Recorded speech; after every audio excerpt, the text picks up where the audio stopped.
All right, welcome to Swing Angry Live. We've got a special guest tonight. We got Marshall McDonald joining us from Catawba Valley Community College. Marshall has recently taken over the head gig there, and I'm going to let him kind of introduce himself and tell you guys where he's from, where he played baseball, and how he got started into coaching and got to where he is now. So, Marshall, thanks for joining in, and I'm going to let you take over. I appreciate it, man. My baseball journey has been anything but normal, I guess you could say. From a little town on the east side of the state called Red Springs, about an hour south of Fayetteville, Robinson County, right outside of UNC Pembroke. Played there all 4 years of high school, and signed to Lenore-Rhine, which was a Lenore-Rhine college then, back in the day, in 2007 for head coach Frank Pate. And that summer was the summer that he resigned to spend more time with his family, and went there that first year and did decent. I think played a little JV ball, dressed on varsity, kind of that nature of things, and then decided I wanted to try something else and transferred to Methodist College as a sophomore in Fayetteville, North Carolina, which is Methodist University now, same thing. And didn't really work out for me there. It was not a good fit, and had a lot of growing up to do as a person and a player. Took a red shirt, had to appeal the NCAA and do all kind of stuff to get the year back, and didn't even play. It was a big to do, but definitely helped me grow a lot. And like I said, grew up a lot as a person. And at that time, Coach Frank Pate was actually starting the program at Catawba Valley. So that was spring of 2009, and spring of 2009.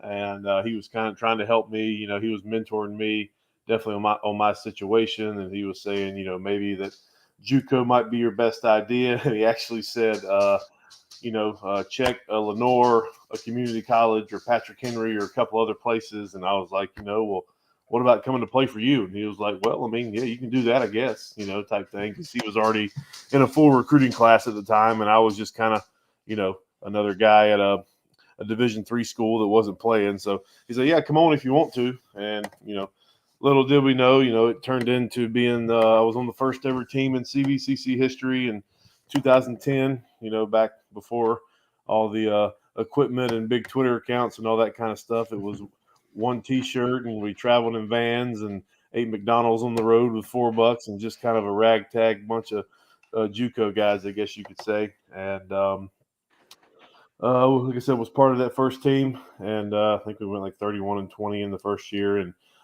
funny story, Frank Pate doesn't really remember it, but my first game we were playing a Lenore-Rhine JV, which is kind of weird.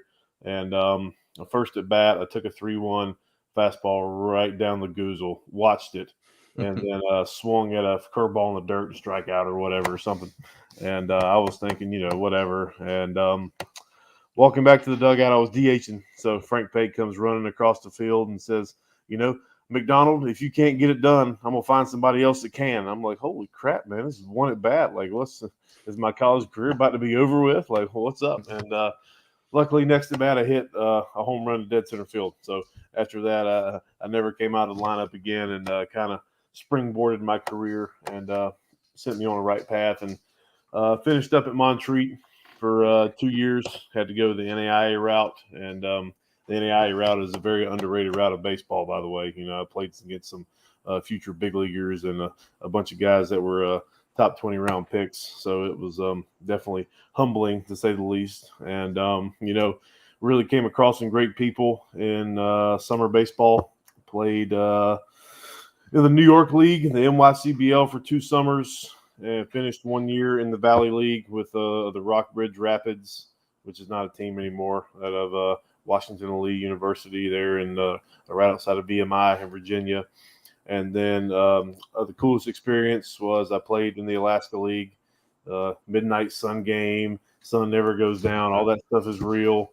And I did that in the summer of 2011 and played with some pretty cool people like Aaron Judge and Braden Shipley and Patrick Wisdom and Ben Heller, and just kind of hanging out with those guys in the summer and just being on the same field as some guys at the time that were Power 5, top 5 round draft picks, and I was the small little NAIA guy, and just being able to hold your own and, be on the field with those guys and actually, have a success was pretty cool. And went undrafted out of Montreat. It's really hard to get drafted out of a smaller school. You almost kind of have to put up ungodly amount of numbers, which I didn't really do, but always had the ability to play professional baseball, I thought. And after my senior year, which was 2012, I didn't sign that summer. Went into all the tryouts, did everything. Thought my career was done. Was going to give it one more shot, and got invited to play in the Puerto Rico Winter League. It was kind of a thing where you pay your own way, but then they kind of give you the money back in a little bit of pieces. So it wasn't really professional. It was more of an instructional league, and we scrimmaged against the professional teams there. And my manager there was Gary Templeton Jr. His dad played in the big leagues. His dad was actually the guy that was traded for Ozzie Smith from the Padres to the Cardinals. So, just having that kind of mindset to be around a guy like that was pretty cool. And he was my manager there, and he was the manager of the Hawaii Hilo Stars in the Pacific Association Independent Ball, which was formerly the North American League. And had a pretty good winter, kind of tore it up. In Puerto Rico, they don't really throw a lot of curveballs. So I just kind of sat on the heater and had a pretty fun summer, a pretty fun winter. And just got a call from him when I got back. Said, kind of come out and play for me this summer in Hawaii and try your luck in a professional baseball, and it was pretty cool. Definitely got exposed a lot early. The difference in the pro game is they really focus on the inner half of the fastball, and there's no such thing as a flat fastball in pro ball. Everything moves, and just kind of, parlayed that into 3 years of independent ball. Second year I played in California between Vallejo and Pittsburgh and Sonoma in Northern California. My lab's going crazy right now. But yeah, so did that, and never really kind of took off, but just kind of hung around for 3 years and met a lot of cool people and saw a lot of cool things, went a lot of cool places, and just being in the professional atmosphere, just feeling like you belong is definitely pretty cool. And seeing success here and there is stuff that you remember for the rest of your life. And just hanging out with the guys on the bus, those 14-hour bus rides, they exist and they are real and they suck, but it is one of the best things in your life that you'll do, because you really get closer to guys in the 2-3 months you're with them than people you've known your whole life. So just the experience of that, and that's kind of why I like summer ball, because it's kind of a little miniature, a professional, independent, what have you, whatever you want to call it. It's kind of a little mini circuit on that, and just kind of, it's kind of cool. And what do you want me to talk about next? Yeah, the peanut butter and jelly sandwiches were probably the gourmet meal. Yeah. Oh yeah. It's you get used to it. It kind of gets one of those things. And once you get home from the summer, you actually start to miss it a little bit. Yeah, for sure. So, man, I mean, your journey is baseball is taking you pretty much Yeah. all over the country, and from North Carolina to California, Alaska, Hawaii. I mean, those are some really good experiences that I'm sure help you relate to players, to talk about all of those things that you've done. So Yeah. how do you think those experiences do help you communicate and relate to players when they might be looking for a school, or maybe thinking about, is summer ball a good thing for them to do? Like, how do you use those experiences to relate to them? Well, I just, tell them that without those experiences, my career never would have been gone as far or been as fun, and I probably wouldn't be coaching without those experiences. Because for me, I know it's different for pitchers and hitters, because summer ball can be a grind and pitchers get shut down and all that kind of stuff. But as a hitter, I tell all my guys, like, dude, you need to get as many at bats as you can. Keep going. And summer ball is some of the most fun you'll ever have. Because a lot of times college baseball can be a grind, as you know. And, you got guys like me beating on you 24/7, trying to get you to, win 3 games on the weekend, because, that's just kind of what we're trained to do. And summer ball is just more of a relaxing kind of back to the, love of the game and to the basics of baseball and just playing every day. To me, it's the purest form of baseball. There's really no money involved. Once you get in professional, there's a lot of things that people don't see that kind of affect the mindset of players and coaches. But for me, if you're looking to have a lot of fun and find your love back for baseball and just see it in its purest form, it is college summer league baseball for sure. Yeah, summer baseball is usually the town. I mean, a lot of these towns, that's their pride and joy. That's the thing to do on a Saturday night or a Friday night is to go watch the new up and coming stars handle a wood bat and go out there and play America's pastime. Yep. I know from my coaching experiences, I've been able to meet players and meet coaches from all over the country, and a lot of those people you still keep in touch with today. You follow their career, you follow them after baseball. Some of them go to get really great jobs. Some of them end up being lucky enough to get a professional opportunity to play. And, those are just memories that last a long time. Whether you win a bunch of games and you win a championship, that's pretty cool. Mm-hmm. But I know you meet a lot of players and coaches along the way and you develop some friendships. I know, I don't come across your path if it's not actually for summer ball because back in 2014, I actually coached with Paul in the All-American Collegiate Baseball League, which is now non-existent. But it's funny, we crossed paths then, and I ended up at Walker Stadium in Lenoir, North Carolina. And I think you've got a little connection to Walker Stadium as well, don't you? Yeah, I coached the Oilers in 2016. That was actually my first head coaching job, and actually won the championship that year. Had a great group of guys, and early success can sometimes be detrimental to a coach because you're going to get humbled one way or the other. So, but no, it was a lot of fun being in Lenoir back when there was no lights, and we were out there at 5 o'clock in the afternoon in July down in a hole in Caldwell County, North Carolina. So it was definitely a grind, but a lot of fun. Yeah, that field has gone through some renovation since I was there in 2014. Yeah, no doubt. So talk about your coaching career. Like, how'd you get started into coaching and what made you decide that that's an avenue you wanted to go in? So everything always kind of leads back to CVCC, but I grew up, my dad was a coach. He has close to 350 wins in North Carolina high school between 3 different high schools. And I always knew that I wanted to coach, but it never really crossed my mind because once I got done, all I want to do is play. I used to say that I'd play independent ball or minor league ball for 12 years. That's all I wanted to do since I was little. My dream was to be a big leaguer or whatever, like all of us. And I was going to, live off the necessities and stay in an apartment forever, what have you. And I was actually my first year out. I just got back from the Winter League in Puerto Rico, and I was working at a fitness center in Asheville or whatever, just giving lessons and doing all this kind of stuff, training. And Asheville Christian Academy offered me a spot to be their middle school assistant coach. And I literally had no money, just trying to make it until summer so I can go out and play and get paid. And I was like, yeah, sure, whatever. I think I made like $300 a month for 2 months, and that was the extent of the season. So, but while I was doing it, Coach Pate at CVCC actually reached out to me and said, hey, won't you come down, work out with our guys, get some at-bats before you go to Hawaii? I was like, yeah, sure, absolutely. Went down, did a scrimmage with them, struck out a couple times against college kids. They thought they were all hot shit because they struck out a pro ball guy. And he asked me, he's like, hey, next year, you want to come up and volunteer and just kind of work with some guys while you're training or what have you? I'm like, yeah, sure, why not? I'll find a job. Actually got a job at Dollar Tree in Hickory. It worked out pretty good. And did that for 1 year. And then the next year came back for the fall of 2014. And that was the year that Coach Pate resigned and Paul took over. So, and it was all of a sudden I went from a volunteer who was there just kind of hanging out and helping some guys on the side and training myself to go play to, hey, you're the head assistant at a top 10 JUCO, in a matter of 30 minutes.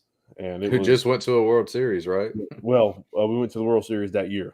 Yeah. So, yeah. We, the year before when I was a volunteer, we went to, I think, the semifinal in the regional.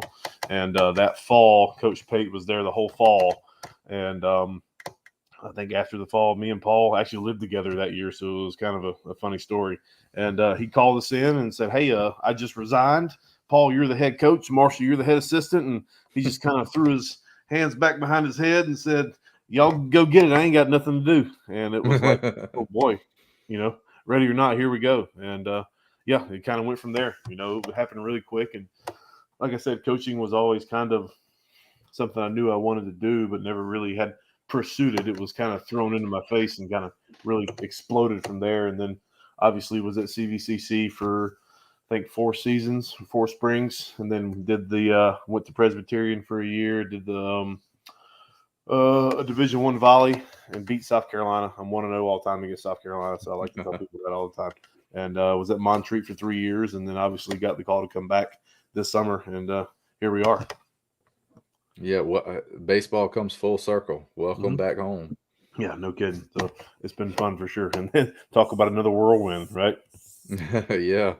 So how do you approach you've gone through, the playing journey, the coaching journey comes back full circle, you're pretty much where it all started at, and now you get your first head coaching job. Does it come with pressure? Does it feel normal? Has it sunk in yet? Like, what's your day-to-day mindset been like, and how are you adjusting to that role? The answer would be all the above, I guess. Yeah, I mean, it comes with pressure. Obviously, pressure you put on yourself a little bit, to kind of, you're following behind 2 guys that one is one of your mentors and the other is one of your best friends that you live with. And we were in each other's wedding, and, to watch the places that Paul took the program, you can only hope to, be half the head coach he was. And I think I'll be fine. But yeah, I mean, it's humbling more than anything. It has not sunk in. I don't know when it will. So sometimes I kind of sit there and I just kind of think about practice tomorrow, and I'm like, oh God, I'm the head coach. Like, I have to do it, type thing. I actually told Paul for so many years it was always having Paul around, and he's still there, but it's more of all the stuff I would ask Paul, or people would come up and ask Paul, because he's the head coach. Getting asked those questions now is kind of humbling, but man, it's awesome just to sit back and think about. And when I got the call and told it was going to happen, I think I went to the field and just kind of sat there for like 3 hours, and I was like, why do I deserve this? Like, what's going on? But at the same time, it's time to get going. We got 50 guys that we got to get ready, and got a roster and some red shirts, and we got a game in about 2.5 weeks, so it's time to go. Put all the emotions aside. We got to play some baseball soon. Yeah, that's awesome, man. What a humbling feeling, and a deserving opportunity for you. So talk about your program. Like, what do you guys do at CVCC? What's the culture like? Like, how do you guys operate the engine, I guess? Like, what is CVCC baseball all about? Well, first thing first is it's a very player first program. It's not, we don't say that to be a cliche, and we talk about it that we want to win a national championship more than anything could be done ever, more than anybody could want to do anything ever. But at the end of the day, when we talk about player first, you talk about family. Our number one goal is to make sure that guys get moved on. We could win a national championship and have not one person signed to a 4-year school or get drafted, and we consider that a failure. So just kind of pursuing guys to go to 4-year baseball, to go to professional baseball. And it's amazing what that does for your culture. I mean, a lot of times you just sit back and you just kind of watch, and the guys really run the program. We put them in the places to be successful, but most of the time I just sit back and, hey, we're going to do this, we're going to do this, we're going to do this. Okay, go. If you have any questions, let me know. And the players can run a full practice by themselves. We just kind of sit back and watch. I say all the time that if you really want to enjoy yourself as a coach, you want to find teams where you become the bus driver. You become the bus driver and the BP thrower, and they take over everything else. Because when that happens, it's pretty special to sit back and watch, and just really watch your program kind of run itself from the inside out. How do you think you guys built that culture over time? I mean, obviously you've got a reputation of being a very competitive junior college program on a national level. And you talk about bringing in kids that can drive the bus, and I'm sure you've got kids that, when the bus ain't driving exactly how you want it to, they're probably going to be the first ones to jump off and start pushing. Hmm. Yeah, I mean, I'd be remiss if I didn't say that it started with Frank Pate and Paul Roselle. I mean, that first year, like I said, I was there as a player, but there was always something different about it. We've been known as the JUCO that everybody wishes was a 4-year, and I think it was just the way Coach Pate started it kind of set the stage for what it has become. And I really can't put it into words, but it's just kind of a place that everybody wants to be at. Nobody wants, we all want to go on to bigger and better, but at the same time, nobody really wants to leave because the culture has just been so ingrained in the guys and ingrained in the coaches. It's just a fun place to be. And I think just the way we set the stage is, we let the guys figure stuff out themselves. Paul was really good about that of, find your own way. We're going to give you the tools to do what you think to be successful, but we're not going to hold your hand. We're going to help you grow up. We're going to kind of kick you off the cliff if we have to and say swim, but we'll be there to lend a helping hand. So it's kind of a roundabout answer, but it's one of those things that I guess you just kind of got to be there to understand because it's really not much that I can just say black and white. It's just so many things that go into it, man. It's just really the guys. I mean, it's just guys that want to win, guys that want to be around each other, and guys that really just want to get better, and guys that love each other. We say love a lot. We say I love you. Hey, sometimes you got to get in the kids, what, but at the end, Yeah. it's, man, I love you, but we got to be better. And I think that goes a long way because, first off, the kids might think it's kind of weird because like, why does the coach tell me, why is he saying I love you? And then at the end of the day, it's like, well, he really cares about me and my well-being, and the whole staff does, whether it's, David Daly or Chris Harvey or Marshall McDonald or even Paul Roselle from the outside looking in now, they understand that we're all about the players, and that just kind of opens up the culture, so to speak.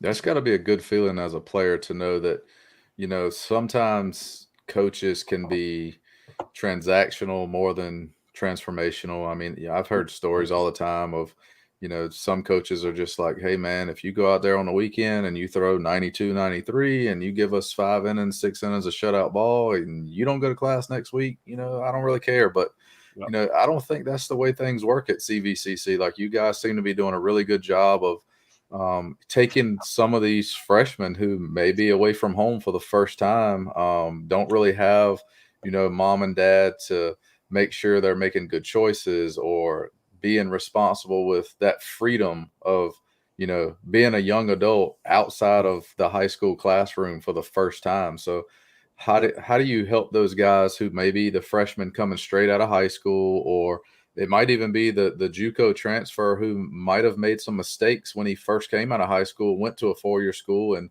now he's looking to get back on the right path? Yeah, I mean, it's, I think first off, it's more of explaining that we have an understanding. We have an understanding, and when we talk to parents, we let them know, hey, there's going to be some transitional things. There's going to be some bumps in the road, and that's okay. It's not a one strike and you're out and you're sent to the back of the bench. It's like these are young men. They're going to do stupid stuff. Hey, we say it all the time. We'd love to let you know that your kid's going to come here and read the Bible and drink water on Saturday nights, but we all know it's going to happen. But at the end of the day, it's there will be accountability. We will lead them on the right path, and when they stray, we'll bring them right back on. But just knowing that there's always help, there's always people there for the guys, and just understanding that problems are going to arise, and it's how you adapt and overcome. It's how you take the good with the bad. It's just how you react to when things don't go your way, and how you move forward. And that's kind of one thing we preach of just go to the next pitch, whether that's in life, whether that's in baseball. Just take the next step because there's another day coming tomorrow. Yeah, and that's some kids make that mistake of, they don't understand the commitment level that it takes to jump into collegiate level baseball for the first time, and you've got to balance going to class, you've got to balance the commitments that are practices and the study halls, the weight training. So there is a little bit of a transition period there. Mhm. And I think it's good that you guys are molding, the man that's going to leave CVCC and become a father, or just being a productive member in society, and just go be a part of, like you said, if you win the national championship, but you don't send these guys to four-year schools, you feel like that's a failure. And I think that's, if there's any players out there that are listening and trying to learn more about the program, I think that's something you want to know, because if you're going JUCO, they're trying to send you out better than you were when you got there, not only as a baseball player, but as a person. So you thrive in life and not just try to survive. Yes. And I tell, parents, it's kind of funny when they're on a visit. It's like, you're going to drop him off as a 17 to 18-year-old, maybe 19, depending on, his past or whatever. And I want you to pick him up when he's 21 or 22, and I don't want you to recognize him. I want us to have made some physical, obviously, spiritual changes, emotional changes, mental changes, for the good. So that's definitely one thing that we love. And, just a lot can happen in 2 years and sometimes 3. And now with COVID, you have guys that are 4-year JUCO guys. So a lot can happen in those years, and we really want to use it for positive. So when they get out of here, they're ready to go. So talk about that a little bit. You brought up COVID, and I know as a prospective student athlete, how has COVID impacted the traditional recruiting process for maybe high school kids who are coming out and looking to go play at the collegiate level?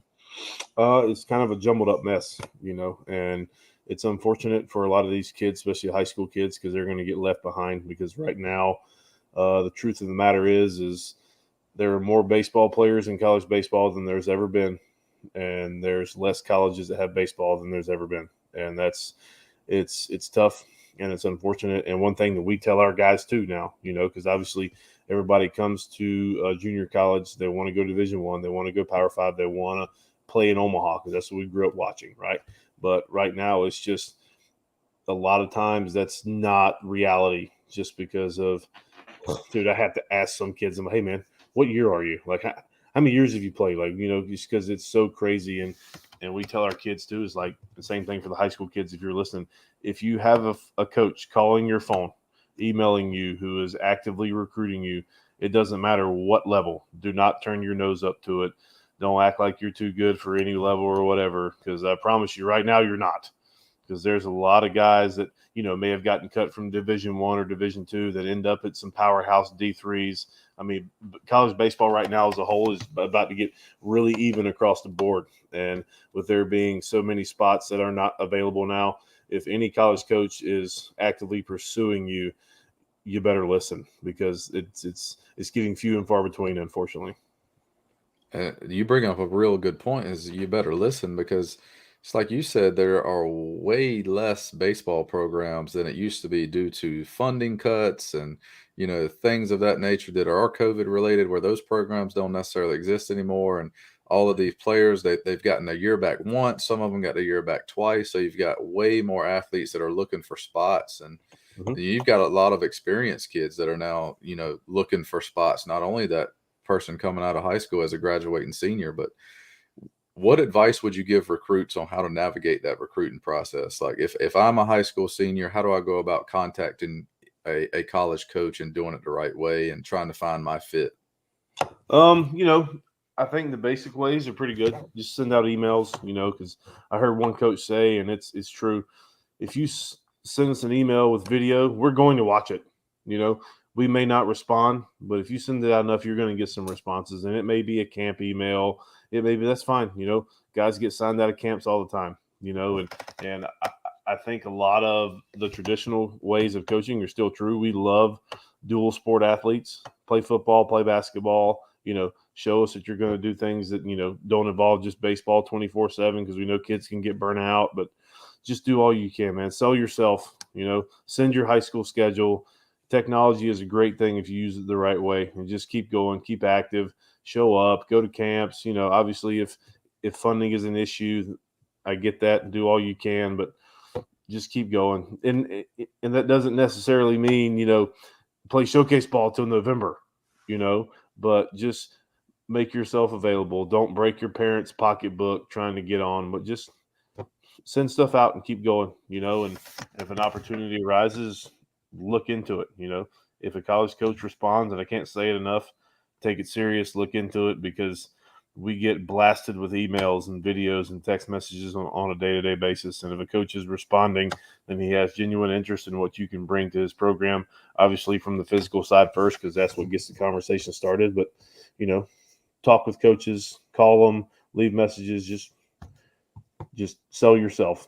It's a tough time and a tough place to be a high school baseball player. So just do all you can, really. Some people think if you're good, they'll find you. How true or false is that? I think it's true. I do. I'm a big boots on the ground type recruiter. I like to get out. I like to get on the road. And with that being said, in this day and age, it's kind of hard to go unnoticed with all the Twitter and all the videos coming out. And if you are good and you use the right outlets, you will get found. Now, whether that's, by Power 5 or what you want, that remains to be seen. But it's like pro ball. I mean, D3 guys get drafted all the time. It says nothing about Division III baseball. It's just, if you're good, yes, I do think they will find you. So yeah, I think there's a little bit of, you can be found, and you also have to try to do a little self-promotion. Like if you just think, okay, I'm just playing high school baseball and I don't ever email coaches and I don't ever reach out, I don't go to camps, you're taking a big gamble on somebody just stumbling upon you. But if you're proactive and you're sending emails and you're sending out your schedule, if you're good enough, your requisite skills will get you noticed and people will inquire about you.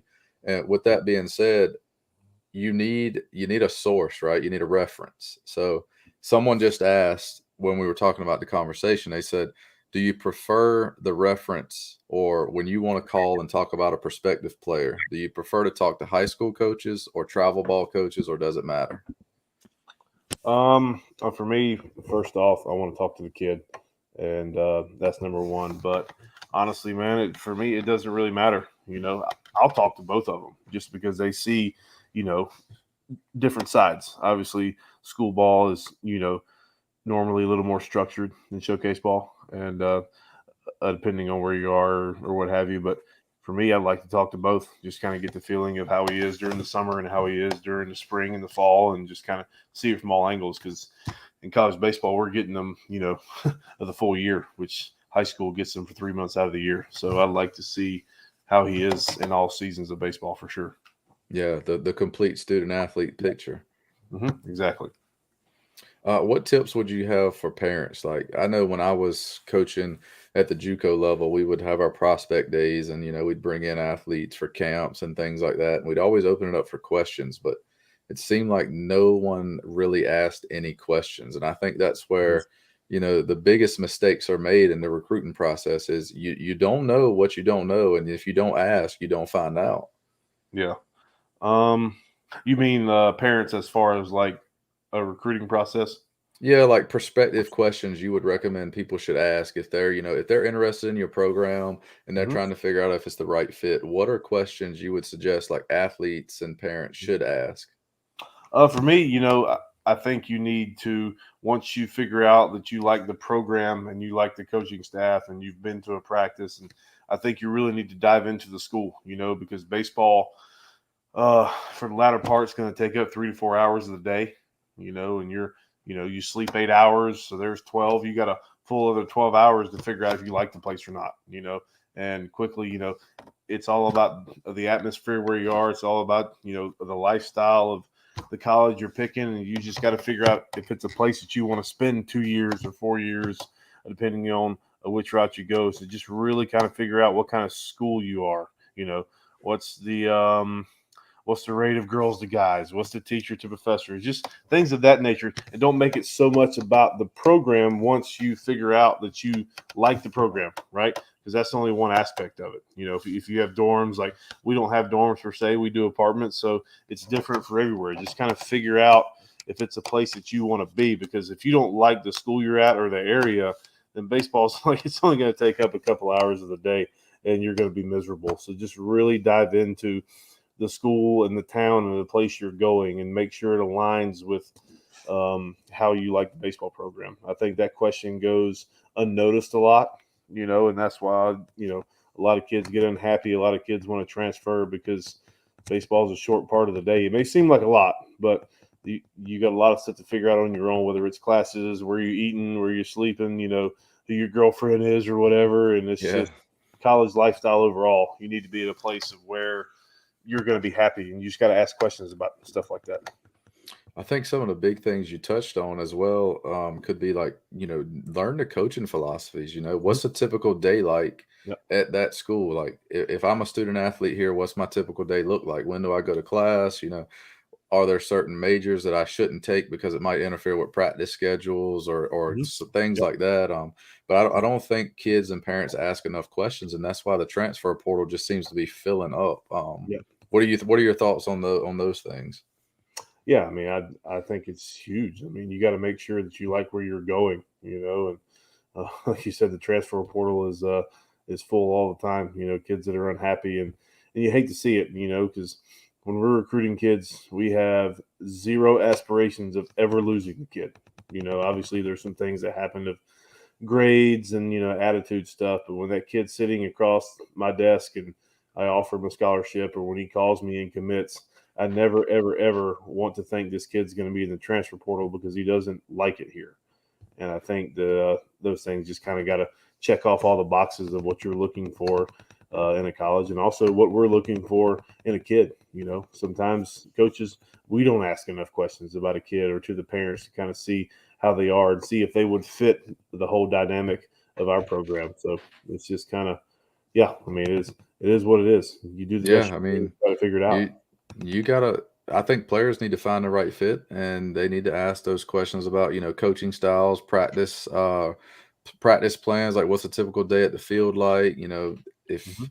If you don't like, that's who you're going to hang out with. The coaches got to want to be around you, and you got to want to be around the coaches too. So it's got to be a Yes. mutual relationship there. Yep.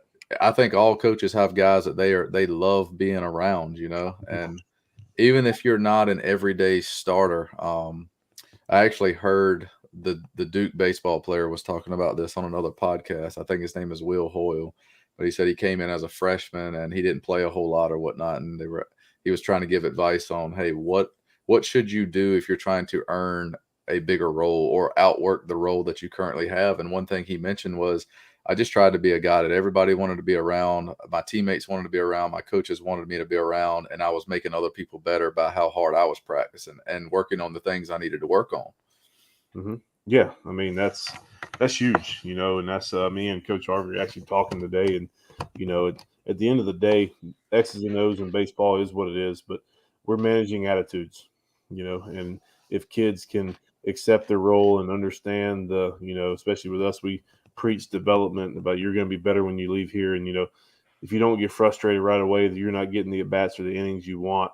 I mean, that really just pushes your culture forward as we get back to talking about that. But having guys like that, man, those are coaches' dreams. Guys that don't really play a lot early, but understand their role and understand what they're there for, and understand that hey, one day their number is going to be called a lot, and those guys that really invest in that can turn a program around, and you'd be surprised how well that program does, especially if you got a dugout full of those guys. Yeah, without a doubt. How how should parents feel about being involved in the recruiting process? And what I mean by that is, some coaches say parents can turn a coach off of a potential prospect. What do you Yeah, think? I mean that's a fine line. I mean, I think that because ultimately the decision is the kids. Unless there's a lot of money involved, and then you get into the slippery slope of college loans and how you're going to pay for it and things of that nature. And parents have a lot of influence, but it just for me, it kind of gets back to what we were saying a minute ago. Is it's got to be the right fit, and it's got to be the right fit for all of them. If the parents are completely turned off by what Marshall McDonald, the big bearded guy, is saying, then obviously the kid's probably not going to want to come there because they got a car ride home, and sometimes it's 3 to 4 hours, and they're going to talk about everything they want to on the way home. And we want it to be positive stuff, but sometimes it's just not what it is. That's just a fact of life. But I think parents should be involved to a certain extent, and just kind of help the kid out and push them. And obviously finances are a different conversation, but just kind of make sure that you're all in agreement that this is where you want to go, and we're going to support them and just do the best we can. So shifting gears a little bit, you've got a lot of summer ball coaching experience. talk a little bit about those summer ball journeys and um, how that's molded you into the coach you've become right now.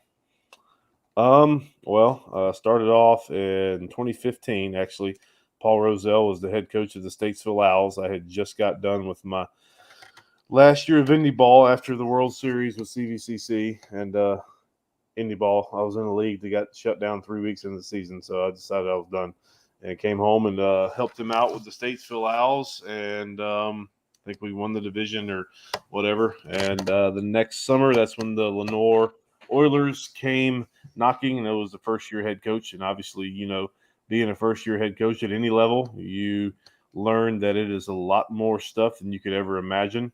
And it was definitely a learning experience for me. Had an unbelievable group of guys. It was great. Having one of the most easygoing and just yes sir, no sir guys that just bought into their role. Like my first year of coaching, could not have asked for better. And I say a lot that sometimes success is harder to handle than failure. And I thought I had it all figured out. I thought I knew what I was doing. That first year head coach. We won the championship. We started like 5-10, and we finished like 39-19. Like it was just stupid. Like it was just easy for that team. And I thought that my way was the only way, and this is how you do it. And as you know, there's two types of people in baseball: the humbled and those that are about to be. And I got I left there and got the assistant job with the Lexington County Blowfish and the CPL. I think, had a 500-year whatever, and the stipulation going in was the guy was going to do one more year, and then they were going to give me the job. And then it happened, and we proceeded to have two of the worst years in Blowfish history with me as the head coach. And it was very humbling for me. The good Lord knows what He was doing. We had some good teams. We had a lot of injuries here and there, and it was, nothing bad happened. We lost more than we won. And I think for me, it kind of gave me a step back and realized, I still got some growing to do, and I still got to clean some things up on my end. And we agreed to part ways, me and the ownership there. And then luckily I was thinking about being done with summer ball. I was like, man, this is just a bad experience, here and there, just a lot of losing. Like you do everything you think is right, and then you're losing, and it's just like it's miserable. It's like quicksand. You can't get out of it. The hole keeps getting bigger and bigger. And I'm just like, dude, you know what? I'm done with summer ball. Like, I don't want to do this crap anymore. And I had like 4 or 5 job offers, and because obviously CPL is pretty prestigious, and even though it was a losing record as a head coach, I was still getting reached out to by a bunch of smaller leagues. And then Tyler Russell at Edenton called me, or I think he texted me first, whatever, and completely blew him off. Just completely like, yeah, man, I'm good. Like, I'll get back with you type thing, how we always do. And I didn't. And he texted me a week later. He goes, hey, man, you still interested? And I'm like, yeah, man, let's just chat about it. Kind of want to hear about it on the phone. And we talked for about an hour. I say we talked. He talked for about an hour. And Tyler can talk. And if you're listening, sorry, it is what it is. But he is one of the best recruiters, and he just laid it on the line about what Edenton was like. And like from then, I'm like, dude, I'm going to Edenton. And it was one of the best decisions I could have ever made. It was a great place. Year one, we had a great group of guys. It was the COVID year, so everybody was itching to play baseball. It was fun again. I got to meet you, and we just had a group of studs that loved being there. Like they worked their butts off, and it kind of rekindled my love for summer baseball again. After I was pretty much had almost lost it after Lexington, and then year 2 went back, and the team was not quite as talented. We lost some guys to injury, but the guys just grind their butts off. I mean, we finished second in the league, and just Edenton really just changed my perspective back to where it should have been, and realized the game's supposed to be fun, and just love being there and love those guys. And it was kind of a fun end to summer ball for me. Obviously, I resigned once I got the job here because it's hard to be the head coach of 2 teams, but definitely would not be where I am without Edenton. That's for sure. Yeah, It's a cool experience when you find a small town that loves baseball and supports it, and they Mhm. really do things to take care of you as a coach and kind of rekindle that love for the game that maybe you got burnt out on in summer ball. And when you're in the, I don't know, ownership has a lot to do with the summer ball experience Mhm. from a coaching perspective. Yes, I mean Tyler and the staff in Edenton, man. I can't say I can't say enough about them. I mean, we're we all just kind of hang out and do baseball stuff. I mean, there's no harsh words. There's nothing. I mean, a loss is like, we'll get them tomorrow, coach. Go get them. It's just kind of you're never looking over your shoulder. That's for sure, and that Yeah. makes you feel good as a coach to know that everybody behind you is on your side. If you had some advice for a coach who maybe is a young coach who's starting out, what advice would you give that person who's seeking to find that right college job or seeking to find that first head coaching job as at the collegiate level? Make yourself available, and by that I mean if you're looking for an assistant job, if you're looking to move up in the ranks, recruit, bust your tail, field work, learn how to tamp, learn how to clay, learn how to do turfus, do things that make yourself useful. So when coaches want to call on somebody, they say, "Hey, I got this guy. He busts his tail, and he's learning, he's making waves, and he wants to be there." Nobody wants the guy that's just going to sit in the recliner and thinks he's arrived on day one. So just make yourself available and just go out and do it, man. Just go. There's really no playbook for getting into college coaching. There's no there's no one way. Everybody's story is different, but I can promise you the guys that have gotten to the top, whether it's top assistant or head coach or what have you, whatever your dream is guys have absolutely busted their tail. And it's like I've told guys before, if you have nothing to do, go find something, because it's just it makes it so much easier on your head coach, and it does not go unnoticed and it doesn't go unappreciated. What do you look for in help? Like you've got some good assistant coaches on your staff, and you can talk about them and their role that they have. But I'd also like you to touch on like what do you look for in an assistant coach? We had a guest that was on the show, and he said, I want an assistant coach that you know argues with me and is willing to say, maybe we should try a different way, or brings new ideas versus always agrees or always says yes to everything.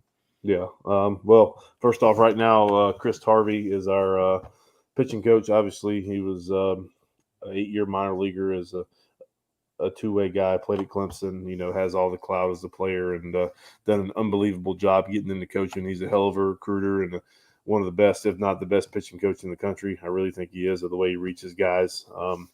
Our new assistant is Randall Ortiz, played for CVCC back in 2015 and 16, and went to Winston-Salem State, went to their almost World Series run in 2017, and was our volunteer. And then with the coaching transitions, everybody kind of got bumped up. So he's done a good job working with hitters and working with catchers and infielders, and just doing all he can, trying to learn the ropes of actually having some responsibility and not just being a volunteer that shows up here and there and coaches first base, but having some responsibility and understanding what actually goes into the day in day out of being a college coach. And then obviously Mr. David Daly is our life coach. He helps out with our guys, and when guys have questions that they don't really want to ask me because I write the lineup, they go to him.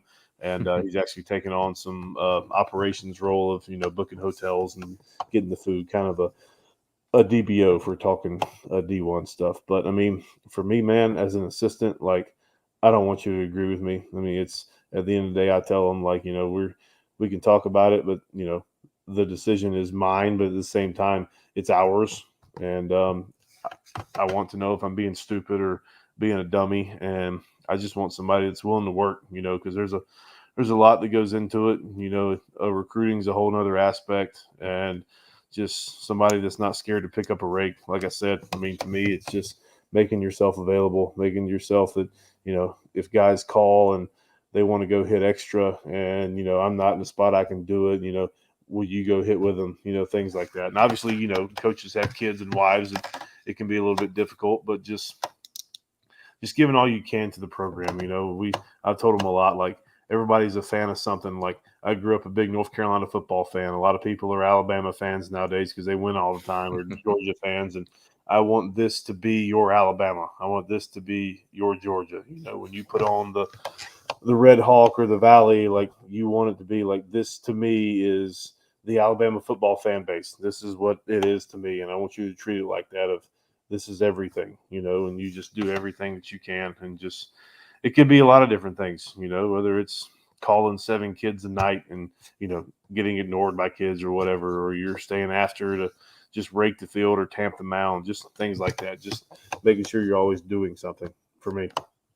Yeah, I think it's really important to have somebody who challenges you, not Mhm. only, just as a coach, but challenges you to think, to maybe think differently than what you normally do. You need somebody else who's bringing some information to the table that can help you make some informed decisions versus just, you know, everybody can have an opinion, but do you have an opinion that is supported with some information where we can look at it and Mhm. we can actually come to a good decision that might benefit us as a ball club and Mhm. just provide a new perspective instead of just being like, yeah, I think that's a great idea.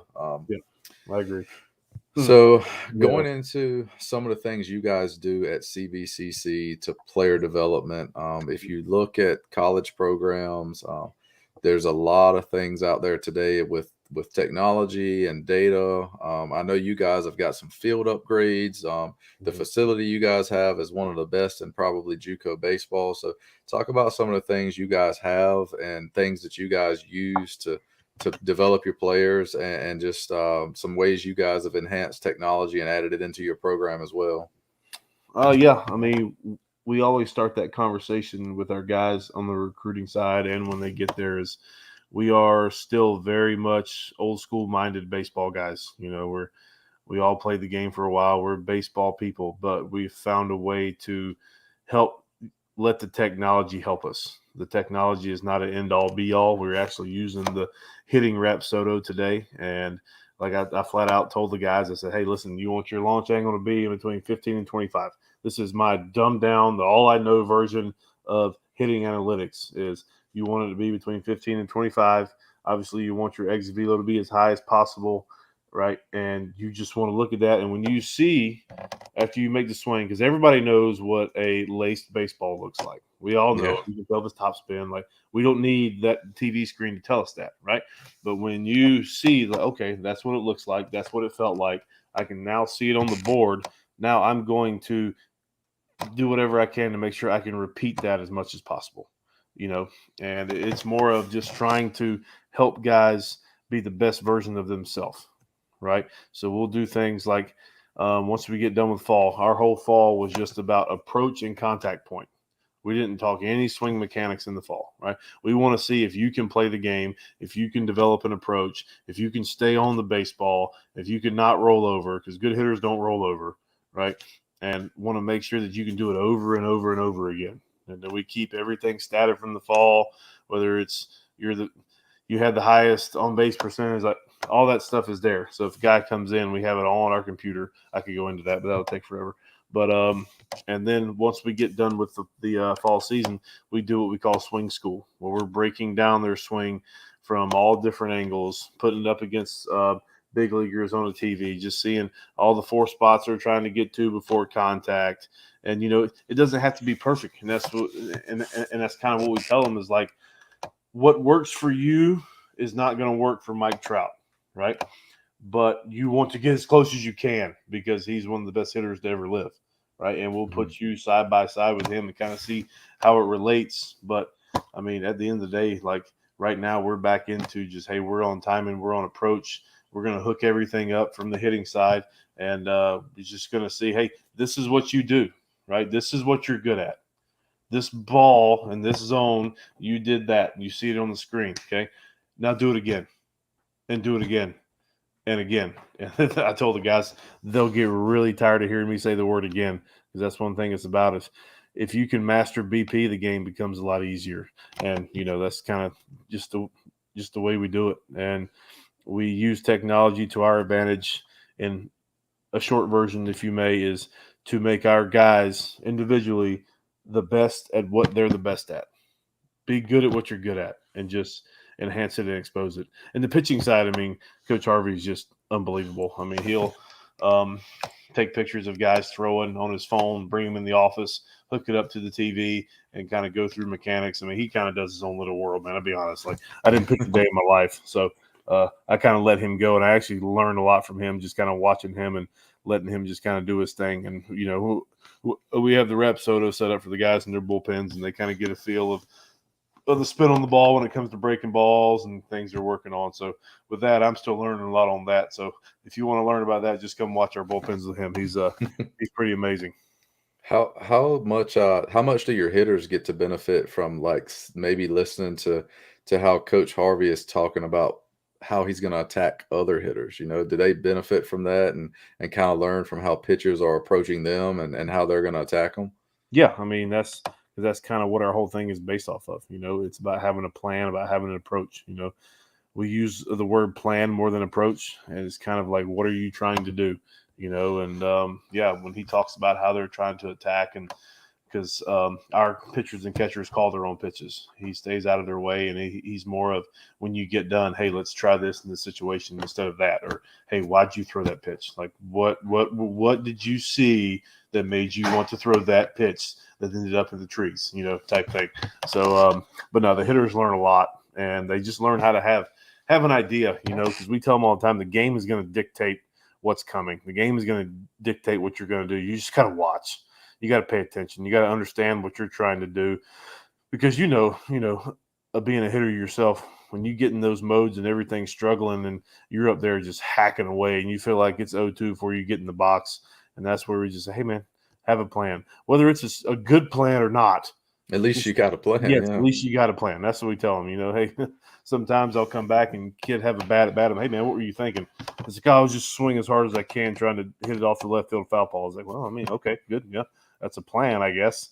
Let's try to flip the field a little bit and, you know, get more on the baseball, and then that'll happen. So, but yeah, no, that definitely helps out a lot with the growth of our hitters for sure.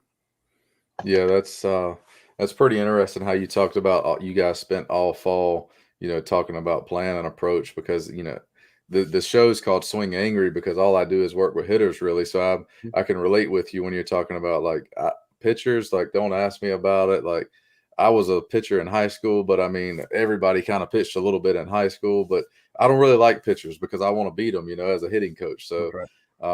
but anyways, I mean, you're talking about having that plan, and you spent your whole fall with plan and approach. You know, I work with hitters from 10 all the way up to current college hitters. And one thing we always talk about is, you know, your plan and your approach. I was just talking to a kid tonight, as a matter of fact, who he's a 7th grader, and he's got really good bat speed. He's got really good exit velocity, and he's doing it with a 32-29 BB core. So, you know, I'm telling the kid, like, physically, you could probably compete as a high school player, but as a 7th grader, you know, you face a good pitcher who's in the 11th or 12th grade. You know, just because you got the physical tools, you've also got to be able to grow with experience as a hitter when you're facing a pitcher who can command a fastball, has a good breaking ball, it can also command a changeup. You know, it becomes a not necessarily a overthinking game, because I think hitters can mess themselves up by thinking too much, but you have to be a present hitter in the box and not just take up space. You know, you have to realize how pitchers are going to attack you, and have a good plan to maybe attack them first before you're so reactive, but you're attacking them first with an informed plan. Yeah, I agree. And, you know, a lot of that comes from just watching the game, you know, watching how, if the other coach is calling pitches, watch how they attack people, because everybody falls in the sequences, and we tell that. They get patterns, yeah. Yes, and we tell guys that all the time. Hey, watch what's going on. You know, watch the guy's first pitch to every batter. You know, whether it's 1 and 2, 7, 8, 9, then is it different through the order? You know, because it's just, the game is going to dictate what is going to happen, and you just got to pay attention. You know, and just have an idea of what's going on. And when you get your pitch, don't miss it, because as you know, you get 1 pitching at bat, maybe 2 if you're lucky, to do what you want to do with it, and you just got to be ready for it. And that's, you know, one thing we're doing now, I talked with Paul about it a couple of days ago, something he got from the Rays. Hope I'm not, you know, spreading any stuff I'm not supposed to, but whatever, is, you know, we're taking away the word take, right? We're going to call it a stop, because every pitch, whether we're sitting a pitch, whether we're sitting a spot, right? Everything that we have is going to hit that pitch in that spot until we stop. So the word take is just kind of gone. It's more of we stopped and didn't swing at that one. So it's kind of That's big right there. yeah. That's a great way of thinking about it. I mean, we always talk about yes, yes, no, but Mm-hmm. you know, we talk about quality takes and quality swings, but Mm-hmm. thinking about change it from quality take to that was a quality stop. Yeah. Mm-hmm. That can mentally trigger a lot of hitters to kind of go when they need to and stop worrying about trying to go. Yeah. Yeah. That's, I had a coach one time, Gary Templeton. I was struggling, striking out a lot, whatever. He was like, yeah, man, I'm trying. He's like, he put his hand out like this. He goes, try to touch my hand. And I was like, he's like, no, try to touch my hand. And he did it like 4 times. I ended up like having my hand over top. And he's like, you don't try to do anything. You just do it. And that's kind of how we've gone about hitting is like, don't try to go up there and hit the ball. Don't try to have a plan. Just go up there and do it. Like, just go get it until you tell yourself stop. That's kind of what our offense has become is make me tone you down. Because when I have to tone you up, we're in a bad spot. So yeah, if you've got to try to make a hitter stop being passive, that's they're going to struggle until they get beyond being too passive, and we can get into swing decisions and things like that. So what are your thoughts about that? Let's go into that. You talk about a hitter just being passive and you're trying to get them to go. Do you guys track swing decisions, and is that something that you guys emphasize, like those quality stops versus the quality swings? Because we know not every at bat's always going to end up in, if we evaluate ourselves by the box score, we're probably going to be more miserable than we are happy. Yes. Yeah, no, I mean, we definitely do. And a lot of it for me, I mean, we track it and we have video and we send the guys their video and we'll have them kind of tell us. But for me, I mean, I'm real old school and kind of in the way I do things on the field. And I'll see it right there and I ask them, hey, man, like, what were you thinking there? It's like we talk about quality swings or quality stops or not quality bad. A kid's in a 2-0 count and he gets a 55-foot breaking ball and he swings at it and does the the half swing stop and kind of lets the bat go. It's like, were you really like trying to pick up the pitch or was it like an automatic I'm swinging here, which is, fine if that's what it was, then we work on it, So, yeah, I mean, we kind of do it, but it's more based on like there's really no like straight way of how we do it. It's more based on the situation and what the player needs and kind of how that at bat went and what he's looking for. But yes, we do have a chart where I'll kind of mark if it was a chase the ball out of the zone is pretty much what it is. So yeah, anything in the zone right now is very basic. Is if you put a good hack on it, then we're fine with it, and then we'll kind of break down the plan of the approach based off that at bat and what the pitcher's trying to do. But we do mark swings out of the zone. I saw something on Twitter today, and I'll let you touch on this, and then we'll start wrapping it up. I know we're a little past 10:30, and hey man, this is fun. For those of you who don't know, we're over here in North Carolina, and we're getting sleeted on, and we're getting snowed on, so it's officially baseball season now. But I saw something on Twitter, and they were talking about two-strike approach. I have my thoughts on two-strike approach, and I've communicated with some of my hitters, but if you look at typical history and you look at traditional two-strike hitting data, and you can look at it at the big league level and trickle it all the way down to probably NAIA, JUCO, Division III, and all levels of college baseball, teams usually hit under 200 with two strikes when you look at cumulative statistics, and that's all the way from the top down. So I saw something today, and it was look for a ball 2 inches off the plate, look for a ball 2 inches above the zone, stand 2 inches closer to the plate, choke up on the bat 2 inches, and widen your stance out 2 inches. So it was like 6x2 is what they called it. But anyway, in my opinion, they were doing a lot of changing and a lot of different stuff. And I'm just thinking about, these are things that I probably heard growing up, shorten your swing, try to make contact, choke and poke, widen your stance out. And I know we have a different approach in a two-strike versus a no-strike situation, but how do you approach two-strike hitting? What advice would you give people who are trying to find a two-strike approach? What are your thoughts on that? For me, and now Everybody's different. I'm going to start off by saying that. Everybody kind of finds something that works for them. I've never been big on box adjustments or choking up, maybe a little bit here and there, because I think it changes the feel too much, especially box adjustments. You're talking about messing with the eye level. And I know a lot of guys love it, but me, I never liked it. But obviously the guys have the freedom to do it if they want to. But what we do for two-strike approach, right, is we're just changing the mindset of what we're trying to do. Right. So if we say that we're trying to have a plan of attack, right, our whole at bat is a plan of what the pitcher is trying to get us out with. We can't just abort the plan when we get two strikes and think choke, poke, slap. I mean, that's just, to me, it's kind of taking away a big part of the game, which is a two-strike hanging curveball. And because you're going to get a lot of that, especially in college baseball. Once you get two strikes, it is just breakers, and they're trying to get you to swing and miss. So what we do. So you sounds like you're saying in a 0-2, 1-2 count, they're probably not going to throw you a strike. Yeah, for the most part. But at the same time, we're also looking. Okay, we're still sitting fastball away. Right, if they beat us in, good for them. Right, and we're just flipping the field and toning down the focus to if we're a right-handed hitter. Okay, we're trying to hit a line drive straight through the second baseman's chest. And if we are a left-hand hitter, obviously the shortstop. Now, where they would be playing, if you got the shift or whatever. Right. Just like typical setup. And for me, that keeps you on time for the breaking ball. And it's not just necessarily an oppo approach, because a lot of people have that 24/7, which is great. It keeps you on the inside third of the baseball, and that's one big thing we preach.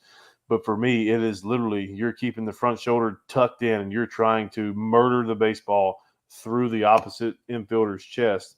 That way, when you get the breaking ball, okay, You can we're already adjust. on plane, and you'd be surprised how far you'll hit one when you're just a little bit out front, because everything we're focusing is trying to be hard. Almost like, back in the old days of saying, hey, we're trying to hit an oppo ground ball, right? We're going to take that, but just advance it a little bit, call it a two-strike approach, and say, hey, we're trying to knock him down off his feet. And then when we get the breaking ball, we're on time for it. Yeah, so I think that's important. You're building.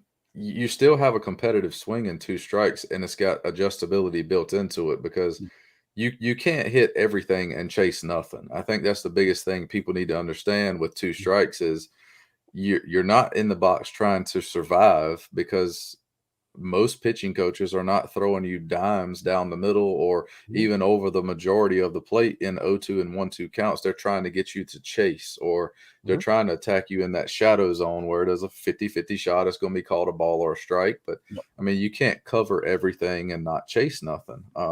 So I think that plan where you're talking about like shifting the field of focus, and you're able to hit the fastball hard. And if you hit it hard, you got a chance to be successful in two strikes. I mean, you hit the baseball hard, you beat the pitcher, and if you can hit it hard and you get a single right up the middle, that's like great. But if he hangs you one right over the plate, now you may be able to put that ball in the gap. If you're a right-handed hitter, you hit in the pull gap fair versus yanking it foul because you're too early, you're out in front, and you're taking a big daddy hack, but you're not adjustable. Yeah, and to me, we tell our guys too, it's like two strikes. Yes, you want to tone the focus in and focus on having a good at bat, but at the end of the day, dude, the pitcher still got to throw the ball over the plate. Now, if it gets in the shadow zone, like we talk about, the three balls off, but because the catcher's set up out there, they call it a strike. That is what it is, and you kind of adjust that day by day based on who the umpire is or what the zone is that day, and what have you. But I mean, to us, it's like it's definitely not a freebie. Like, oh, we got two strikes, we're still going to yank and crank, because we don't do that, regardless. But right, it's more of like, here's what they normally do with two strikes, right? And we're going to try to expose that. And if he comes in with a fastball, then we're just trying to fight it off. Right. We're gonna play the odds that it's going to be a fastball away or it's going to be a breaking ball, and we're going to try to expose it. And if he misses over the middle, now we're looking for a line drive in the gap, or if you get a breaking ball, it's a homer down the line. I'm going to tell this story, and if Paul's listening, maybe it'll make him laugh a little bit. But so we played CVCC in the regional a couple years ago, and I probably shouldn't tell the story because now everybody's going to know mainly what my approach is. But there's a 90% chance hitters are going to get a fastball in the first 3 pitches, statistically speaking. So, CVCC, they are an arm factory. If you go play them, you're going to have to grind out some ABs because they're coming at you with some pretty good weapons. And their pitchers can command multiple pitches for strikes, et cetera, et cetera. So we're playing them in the regional, and our hitter gets 2 breaking balls to start the at bat. Man, I believe this is he ended up going to UNC Charlotte. He pitched against ECU in the postseason this past year, I believe. So all I do is go like this in the coach's box, and I'm like, here comes number 3, and sure enough, fastball, and we hit it hard, and it goes a long ways. But honestly, like that's a simple plan where our hitters are like, we're looking for a competitive fastball to hit in the first 3 pitches, because most opposing pitchers are trying to throw strike 1. And I know at higher levels of baseball they can command breaking balls and get ahead with it and pitch backwards sometimes, but at the end of the day, I mean, if you look at all of your at bats and you think about your last 10 at bats, how many of those 10 did you not see a fastball in the first 3 pitches? Probably not many. Now, whether they threw it for a strike or they missed, it might be a different story, but they probably tried to throw you a competitive fastball at some point during those at bats. And I think as hitters, if you don't want to hit in 2 strikes, win the AB prior to 2 strikes and look at the complete story of the AB, because we often forget, how do we even get to 2 strikes anyway? Sometimes there's a bad decision that's involved in there, but we only remember strike 3, and a lot of times we try to pass that on to the umpire when sometimes we're accountable for that as hitters. Look at the complete story of the AB. Yep, exactly. I agree. We're going to start wrapping it up here, so I'm going to let you leave us on how long's the beard been growing, how the beard come about, and what are your goals for CVCC this spring? Well, the beard was, I think, 2016. I started doing it, and if Paul, you're listening, I'm gonna throw you under the bus here.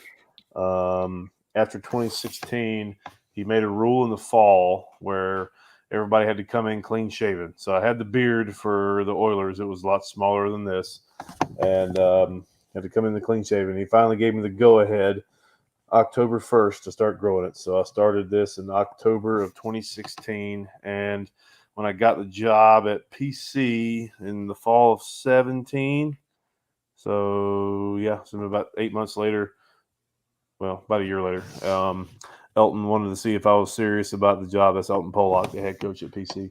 Wanted to see if I was serious, so he told me to trim it. So I trimmed about that much off of it. And he said, "You're good." And got on ESPN a couple times that year, Clemson and Vanderbilt. So that was kind of cool for the beard. But yeah, so it's been going, I guess, 2016, close to 5 years now. It's getting up there. So that was no, close to 6 years. It's been 5 years. So yeah, it's kind of become who I am. And my wife said if I ever shaved it, I wouldn't have to worry about her being here. So Marshall is known, the man, the beard, and the legend. That's right. So, but what was the question? Goal And for now, what are your goals for the spring? I mean, as a head coach, you got a quality program. What are your goals for your team, and what are your predictions, I guess, for the year? Obviously, we want the inevitable, the mystical national championship, because I think we have the guys to do it. But I want our guys to leave here feeling like they learned how to play the game of baseball. Not just from a mechanical standpoint or cool things we did in the drill series or what have you, but learn how to mentally become a better baseball player, how to be more professional on the field, how to go about their business. So when they leave here and they get out of the bubble that is CVCC, that they are prepared to be a lot better baseball player and a person and a student. And just one little win a lot of baseball games and not screw up too much in my first year. Well, man, this has been fun.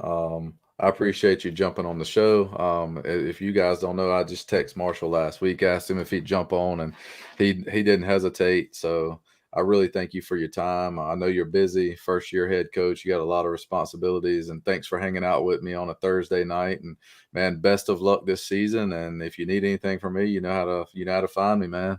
Absolutely, man. I appreciate it. And I'll see I you soon. appreciate you. Take care, buddy. See you.